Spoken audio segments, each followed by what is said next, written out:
Recently, scientists have made an astounding discovery that can change the entire course of Mars exploration. Apparently, there are oceans of liquid water on the red planet, so the future looks bright. We could use this water to support future missions, and then even relocate to Mars since we wouldn't need to worry about where to get this precious liquid, right? Well, there's one big problem. These oceans of liquid water are in Mars, so deep inside that we aren't likely to get there. At least that's what a new analysis of seismic data collected by the Mars InSight lander claims. Huge reserves of liquid water seem to be the best explanation for some seismic quirks of the red planet. So all this precious water is out of our reach. But we need to find it to solve the puzzle of the aquatic history of our blushing, dusty neighbor. And the first thing we need to do is identify where the water is and how much of it the planet is hiding. Navigation has confirmed that the parachute has deployed and we are seeing significant deceleration. Now, our rovers are scurrying about on the surface of the red planet, gathering all the available data on the planet's surface geology. And it's getting increasingly obvious that Mars was once covered with water. Many factors, from Martian terrains to ancient dry lake beds and deltas, suggest that there was a time when the planet was quite soppy. These days, there's still some water on and right below the surface of Mars, but it's in the form of ice and nowhere near what Mars had in the ancient past. To understand how much of it could have been on the red planet billions of years ago, we must know where all this water went. There are two spots where the water could have gone: into space or toward the interior of Mars. Then it could have been isolated as either liquid reservoirs or ice deposits. Currently, we don't have any way of measuring how much water once leaked away. But now, we finally can find out more about the gooey center of the red planet. All thanks to the Mars InSight lander. It isn't operating anymore, but from November 2018 to December 2022, it was listening to the hums and rumbles and monitoring the activity below its feet. The thing is, acoustic waves generated by seismic activity deep inside the planet can change according to the composition and density of the material these waves are moving through.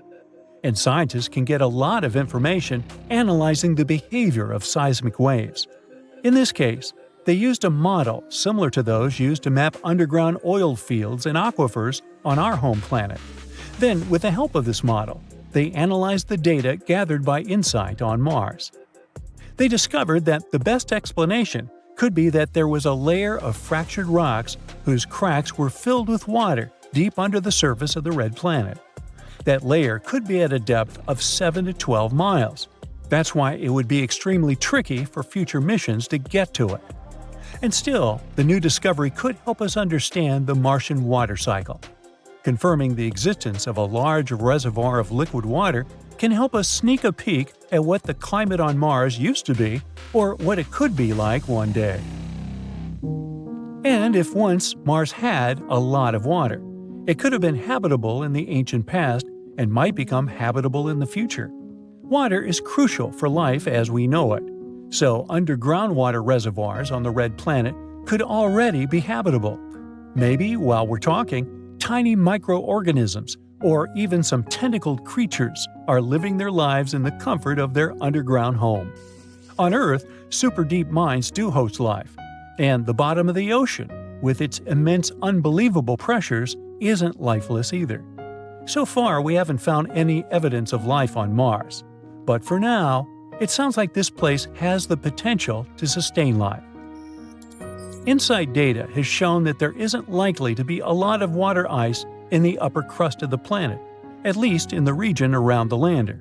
But if it turns out that there is a water-rich layer deep below the surface and stretching around the entire globe of the planet, then there would be enough water to fill ancient ocean beds and even more. Now, Mars isn't the only place outside Earth where there is water or where we might one day find water. Take the good old Moon, for example. On Earth's natural satellite, water can be found all over the surface, but it's not the water you might be imagining. On the Moon, water remains mostly as ice, and it's distributed unevenly. For example, the poles of the moon are the regions that never receive sunlight. This is the reason they're extremely cold, and it's no wonder there's a lot of ice there. The ice in these areas is often mixed with the lunar soil and hiding deep below the surface. Then there's Enceladus, the sixth largest moon of Saturn. In reality, it's not that large, just 314 miles across. In other words, this moon is small enough to fit inside Arizona. Ooh, we should try that. Well, interestingly, when the Cassini space probe first arrived at Saturn, researchers were expecting Enceladus to be a frozen ball of ice. But what they saw was plumes of icy particles and water vapor erupting from geysers on the moon's surface. It was clear that there was a massive ocean between the moon's rocky core and its icy shell. Then there's Jupiter's moon Europa. Scientists think that this world is one of the most promising places in the solar system when it comes to searching for new life forms. That's because Europa has a huge saltwater ocean as deep as 40 to 100 miles. And even though it's under a layer of ice that is likely to be 10 to 20 miles thick, it's still potentially habitable. Astronomers believe that plumes of water might erupt from cracks in the ice shell and release the contents of the moon's ocean into space. The temperature, pressure, and chemistry are very different on Europa, and astronomers aren't sure yet how the ice behaves there. That's the main reason they haven't figured out yet how deep or large the water reservoirs on Europa are and how long they need to refreeze. But out of all the places where we could find water in the universe, the most bizarre is probably open space. In 2011, two teams of astronomers discovered a cloud of water floating freely among stars. It was the largest and farthest reservoir of water ever detected. So this massive cloud of water vapor surrounds a black hole. But not just any black hole. This one's a quasar, located 12 billion light-years from Earth. The conditions around this quasar must be really special to create such an enormous amount of water. This cloud contains 140 trillion times the volume of all the water on Earth. That's enough to give every person on the planet a whole planet's worth of water 20,000 times over. Sounds wild, doesn't it? But there's something even cooler. Astronomers think this water cloud formed just 1.6 billion years after the universe began. This discovery is yet another sign that water has been around all over the universe, even in its early days. But here's the kicker. Until they found this, scientists had never detected water vapor so far back in time. Sure, there's water in our Milky Way galaxy, but most of it's frozen solid in ice. This discovery really pushes the boundaries of what we know about water in the universe. The soil beneath your feet is red and dry. The place is freezing cold. Rusty-colored dust is floating in the air. You make one step, then another. It's hard to move because of the thick layer of dust your feet are sinking into. You're on Mars. And you've come here after hearing some absolutely incredible news. These days, the so-called red planet, indeed, looks dry and dusty. But scientists think that this world might have been very different. A long, long time ago, they have found some evidence of a huge ocean that could have existed on the surface of Mars about 3.5 billion years ago. And this ocean probably covered hundreds of thousands of square miles. It all started with numerous satellite images of the surface of the red planet. They were snapped at different angles. As a result, researchers managed to construct a relief map of the area. They charted out more than 4,000 miles of specific formations that had most likely been carved by rivers. Those formations could also be channels once carved out on the seafloor. Scientists used the data gathered by the Mars Reconnaissance Orbiter in 2007. They analyzed the thickness of the ridges and their angles and location. Their main goal was to explore the topographical depression called Aeolus Dorsa. It turned out that all those years ago, this part of the red planet had been undergoing a series of constant changes. They could have been caused by the rapid movement of rocks, pulled around by currents and rivers, as well as noticeable increases in sea level. Researchers also noticed a pretty clear boundary that separated the southern highlands of Mars, elevated and highly cratered, From the smooth lowlands of the planet, it looked very similar to a shoreline left by a ginormous ocean. This all likely means that in ancient times, there indeed was an ocean on the surface of Mars, and a large one at that. What is even more exciting? The existence of such an ocean might mean the existence of life. This discovery can tell scientists a lot about the ancient climate on the red planet, as well as its evolution. We now know there had to be a period on Mars when the planet was quite warm, and its atmosphere was thick enough to keep so much liquid water. What's even more incredible, the climate in the northern hemisphere of Mars 3 billion years ago could have resembled the one we have on Earth nowadays. But then, where is this ocean now? What happened to it? Perhaps the climate of the red planet was becoming cooler and the surface of the ocean froze. There's a theory claiming that these days, the ocean remains in its frozen state, deep under a layer of rock, debris, and dust under a northern plain called Vastas Borealis. Or the ocean's waters could have been lost to the atmosphere and eventually spaced through the process of atmospheric sputtering. During this process, atoms get knocked away from the atmosphere after colliding with high-energy particles coming from the sun. Anyway, the theory of an ocean that once covered a substantial part of Mars' northern hemisphere hasn't been confirmed yet. Scientists are still arguing about its existence. As for now, Mars is a very cold world with an average temperature of 80 F. The planet's surface is rocky. It's covered with dry lake beds, craters, volcanoes, and canyons. The ocean that might have existed on Mars isn't the only awesome thing about this planet. Let's speak about those sandstorms raging on the red planet. In movies, they're depicted as incredibly powerful forces of nature, destroying astronauts' camps and tearing their spaceships into pieces. But how much of it is true? Mars is indeed infamous for producing dust storms so massive they can be seen by telescopes on Earth. They sometimes cover continent-sized areas and can last for weeks at a time. But besides them, there are much rarer storms that occur once in 3 Mars years, which is about 5.5 Earth years. Such storms are larger and much more intense than regular ones. They encircle the entire planet. That's why scientists call them global dust storms.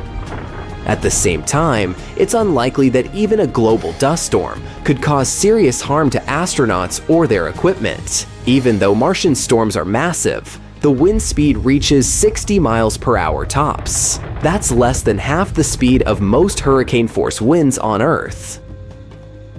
Plus, this comparison of wind speeds can be kinda misleading. The atmosphere on Mars is just 1% or so as dense as the atmosphere of our planet. It means that the wind there needs to blow much faster to cause any damage, or even fly a kite. Now, let's move to the next amazing phenomenon spotted on the red planet. When you look at it from a distance, it looks like an eye. There are even some winding channels that look like veins running through the eyeball. But the closer you get, the less the formation looks like an actual eye. It's actually a giant crater almost 19 miles in diameter. Around the crater, which looks as if it has a pupil, there are other, even bigger craters. They likely formed billions of years ago. That's when Mars had to withstand multiple attacks of space rocks. But why is the eye crater darker than the surrounding landscape? Scientists think that once, water filled the ginormous pit. Remember those channels? They were likely carrying that water, and since the crater was filled with water, it stopped some substances and minerals from eroding away. Your next destination is Valles Marineris. That's an enormous canyon, or rather a canyon system, that runs along Mars's equator. It stretches for more than 2,500 miles. It's also 4 times as deep as the famous Grand Canyon on Earth. The thing is so huge, it could span the entire continental United States from the Pacific to the Atlantic Ocean. Most scientists think that Valles Marineris is a huge tectonic crack in the crust of the red planet. It could have formed when the planet was cooling down in the distant past. Another breathtaking sight on Mars is the largest shield volcano in the entire solar system, Olympus Mons. It's more than 370 miles in diameter, which means it's almost the same size as the state of Arizona. The mountain is also 16 miles high and rimmed by incredibly tall cliffs. To imagine the sheer size of the volcano, let's make some comparisons. The largest volcano on Earth is Mauna Loa, around 2.6 miles high and 75 miles across, which actually sounds pretty impressive, but the volume of Olympus Mons is around 100 times larger than that of Mauna Loa. The Martian giant could swallow the whole chain of Hawaiian Islands from Kauai to Hawaii. Scientists have been wondering for quite some time why this volcano is so large. It might be the result of lower surface gravity and higher eruption rates, or the reason may be the red planet's crust, which is very different from Earth's. On our planet, the crust is made up of 15 to 20 moving tectonic plates. As plates move over hotspots that produce lava, new volcanoes form, and the already existing ones become extinct. That's why lava can get to the surface through many vents. But on Mars, the crust isn't broken into the same tectonic plates as on Earth. And the lava has nothing to do but pile in one very, very large volcano. Now, if you visited Mars and decided to go on an evening stroll, you'd witness a strange phenomenon. It occurs on the red planet after sunset, when temperatures fall below 80 AF. A bizarre, mysterious glow spreads across the Martian sky. Unfortunately, without special equipment, you wouldn't be able to observe this soft glow. Visible only in ultraviolet light, this night glow is the result of chemical reactions that occur dozens of miles above the surface of the red planet.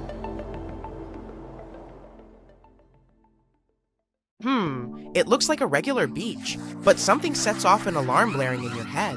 The sand looks too red, the sun is too bright, the wind is all wrong, it's hard to breathe. And there's no water in the ocean? Panic not, it's normal, since you're on Mars. For the longest time, we've seen Mars as a dry, lifeless dust ball, a freezing desert where water exists only as ice or vapor. But new research suggests that billions of years ago, it was a totally different place. And instead of endless dust, it may have had something much more familiar to us: sunny, sandy beaches. Scientists from Penn State, UC Berkeley, and Guangzhou University studied radar data from China's Zhurong rover. It started to roll across Mars in 2021. While exploring the surface of the red planet, it found sloping rock formations that looked strikingly similar to the ones found on Earth's coastlines. Those are called foreshore deposits. They form when waves push sand onto a shoreline. But Zhurong wasn't just taking pretty pictures. It also had ground-penetrating radar, a tool that allowed it to scan deep below the Martian surface as it traveled 2 kilometers between May 2021 and May 2022. And it found something pretty wild: layers of sediment sloping down at a 15-degree angle. This pattern is identical to the ones left behind by waves on Earth. And this wasn't from wind, volcanoes, or anything else. It looked just like a real beach. And that's actually a big deal, because if there were waves and tides, there must have been a large body of water. That means Mars may have once had just the right conditions for hosting life. Even after 3.5 billion years, the formations are still incredibly similar to beaches on Earth. So, there must have been a time when Mars was much more than just a dusty rock in space.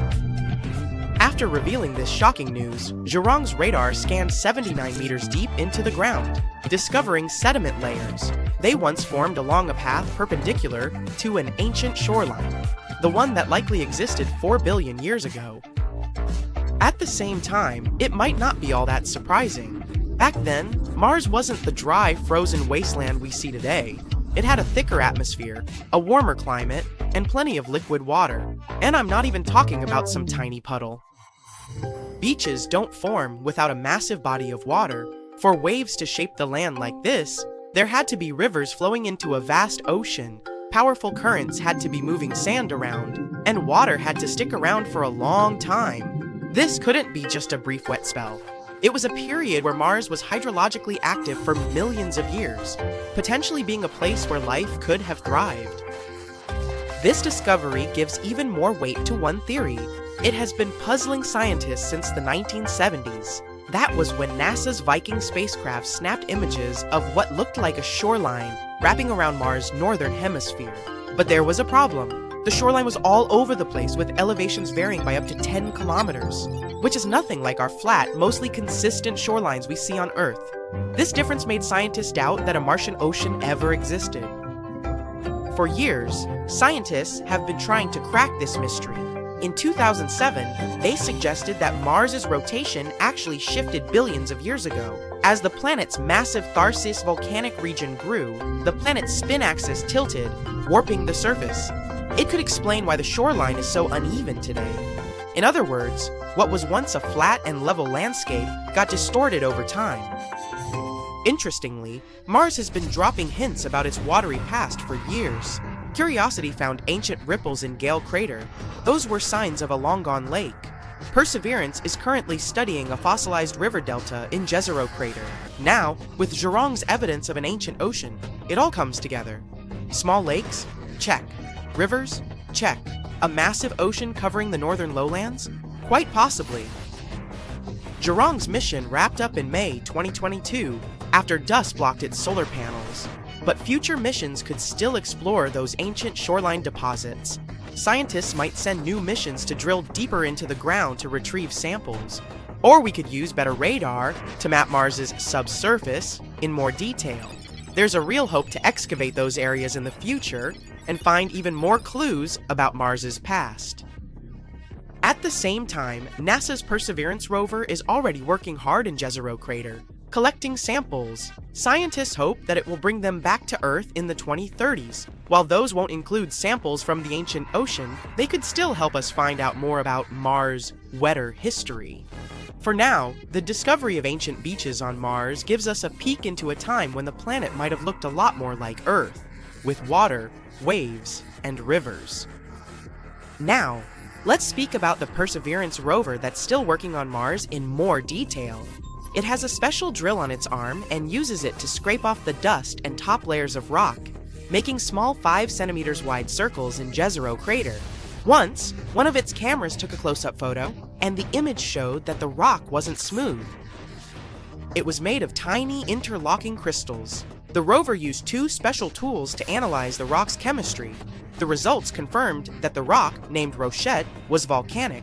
This meant it formed from lava or magma, not from mud and clay, like scientists had expected from a former lakebed. Perseverance, aka Percy, landed on Mars in February 2021, along with a small helicopter named Ingenuity. It is the most advanced rover ever sent to Mars, following in the footsteps of Curiosity, Spirit, Opportunity, and others. But Percy has a different mission. While older rovers mainly studied Martian rocks and climate, Perseverance is searching for signs of past life. Scientists chose Jezero Crater because it looks like it used to be a lake where tiny life forms could have lived. The rover drills, scrapes, and collects rock samples to study with its science tools. It also saves some samples to bring back to Earth in the future for even closer study. Perseverance has found some surprising things on Mars. Scientists studying the data it sent back have discovered that Jezero Crater has changed a lot over time. Long ago, this area had flowing lava, a lake that lasted for thousands of years, rivers that carried mud and sand, and even massive floods that brought in rocks from far away. It means that Jezero's history is more active and unpredictable than scientists expected. This definitely made it harder to find the sedimentary rocks they were looking for. But it has also revealed new places where ancient life might have existed. Another exciting discovery is that every rock Perseverance has studied so far contains carbon-based materials, the same stuff that life on Earth is built from. NASA's Perseverance rover also carries a special tool called MOXIE, which has managed to make oxygen from the carbon dioxide in Mars's atmosphere for the first time. Over 16 test runs, MOXIE produced about 113 grams of oxygen. That's enough to keep an astronaut breathing for about 4 hours. It worked even better than expected. making up to 12 grams of oxygen per hour. After running successfully for 2 years, MOXIE completed its final test in September 2023. It brings us one step closer to sending humans to Mars in the future. In any case, back to the discovery of ancient shorelines on Mars. This finding might help us see the red planet with new eyes. Water might have been flowing across its surface for tens of millions of years, carving out lakes, rivers, and even a vast ocean. What else have we misunderstood? Did Martian dinos stroll across the vast green valleys of the planet? Or were those bizarre marine creatures, the likes of which we can't even imagine? We don't know yet, but one thing is very likely. Mars had an era of warmth, water, and maybe life. Imagine a world where the red, barren landscape of Mars is transformed into a lush and verdant garden. A world where water flows freely, carving canyons and creating lakes and oceans. Can we achieve such a world by pouring the Earth's water onto the surface of Mars? And don't rush to say no. Let's explore this possibility. Alright, let's say we could magically transport all of the water on Earth to Mars. This supersized game of water pong would be crazy in both engineering and logistics. So how do we even do that? First of all, we're talking about millions and millions of gallons of water, which is no small feat. We would need some really big tanks to get all this water off the Earth. We would also have to figure out how to launch it all into space. This would require some serious rocket technology, as well as a lot of fuel. We could probably create an entire fleet of spacecraft specifically designed for the task. Just imagine that, a fleet of giant water tankers packed with tons of carefully harvested water, blasting off from Earth's surface and hurtling through space at unimaginable speeds. Wouldn't that be a cool sight? Now, another way. Probably a better one would be to launch a large number of smaller missions over time, each carrying a smaller amount of water until enough of it has been transported to Mars. So, let's say we manage to do all that. What happens next? After we get to Mars, we'd need to distribute this water all across the planet. We could use a network of underground pipes or some special drones to transport the water to different locations. This is just some basic things, and as you can see, we already need a lot of planning and resources. Moreover, a crazy operation like this would require a massive coordinated effort from scientists, engineers, and space agencies all over the world. And let's not forget about the costs. No wonder that scientists don't really consider it a viable plan. But the scale of this operation isn't the only problem. Hypothetically, let's say that we figured all that out and poured the Earth's water on Mars. Now what? Well, believe it or not, it would be almost completely useless. Our main challenge will be the atmosphere and current climate of Mars. Mars is a dry desert with an atmosphere that's only about 1% as thick as Earth's. This means that any water poured onto the surface would quickly evaporate. It would be pretty hard to create a stable environment when the entire lake can go poosh in a matter of seconds. And if the water doesn't evaporate, then, on the contrary, it will turn into ice. Mars' surface temperature is well below freezing. Thin atmosphere only makes things worse. Another challenge is that Mars has a very weak magnetic field, which means it has little protection from the solar wind. Solar wind is a stream of charged particles that are constantly flowing out from the sun. These winds are pretty dangerous. They can strip away any water that's put on the Mars surface. Also, the solar radiation on Mars is much stronger than on Earth. This would make it even more difficult to maintain any liquid water there. And finally, don't forget that we also need to purify this water to remove all the bacteria before drinking it. But let's not give up. If we stay super optimistic, we can still try to solve these problems. Basically, we need to find a way to maintain liquid water in one place for a long time and make sure that it doesn't freeze or evaporate. So how do we do it? There are a few ways we can go about it. Number 1, insulation. We could wrap all the water containers in insulation materials, like foam for example, or some reflective materials that can help to keep the water from freezing. Number 2, heating. We could use various heaters and devices to keep the temperatures above freezing, even thermal blankets. although this would require a lot of energy and would be a difficult task. Number 3. Underground reservoirs. We could dig a large hole and cover it with a transparent material to allow sunlight to pass through. This would help keep the water warm and insulated. Number 4. Salinity. Adding a small amount of salt or other dissolved minerals to water can lower its freezing point. Although we'll need much more salt for things like lakes, and this method isn't the most efficient. And finally, number 5. Building a greenhouse. We could build a greenhouse or some other structure that can trap heat and create a more Earth-like environment. This option is probably the best one. After all, a greenhouse would also help us to grow various plants or other organisms. Yay, life! Alright, great. Let's say we've discovered some way to store water on Mars and keep it there in a liquid, lukewarm state. What now? What impact would this have on Mars? Actually, this would be great. If we were to pour all this water on Mars, it could have drastically changed the climate of this cold, red desert. First of all, we could create a so-called greenhouse effect. It's when gases in a planet's atmosphere trap heat, causing the planet's temperature to rise. And yeah, this is pretty bad for Earth, but for Mars, whose temperatures jump between 70 and negative 200 degrees Fahrenheit, it would be awesome. This could cause the atmosphere to thicken and lead to the melting of the polar ice caps. Wouldn't that be awesome? Mars would begin to gradually turn from a lonely desert into Earth 2.0. It also means that the planet's atmosphere will change. For example, the weather patterns. Clouds could form on Mars, rains would begin to fall.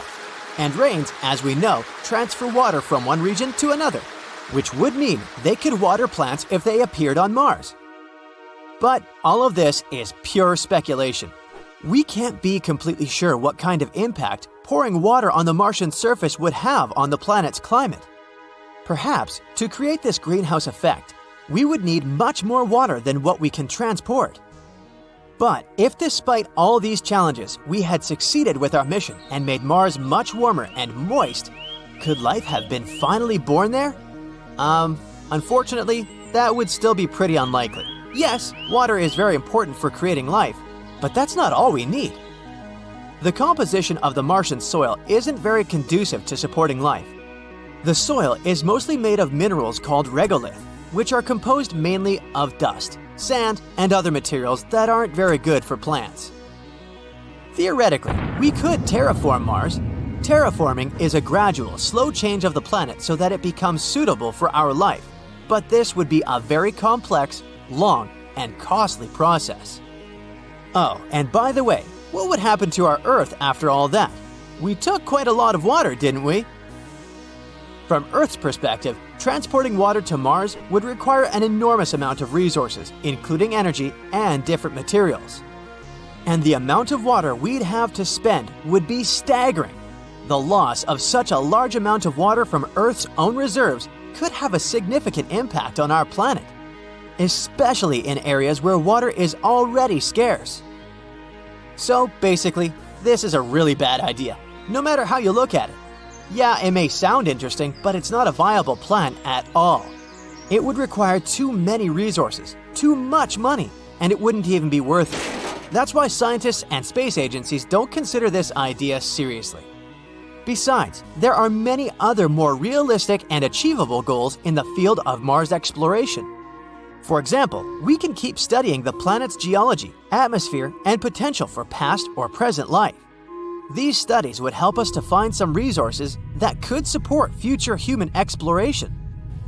Overall, we need to answer many more questions about Mars before we even begin to consider colonizing it. So let's keep an eye on scientific news and updates.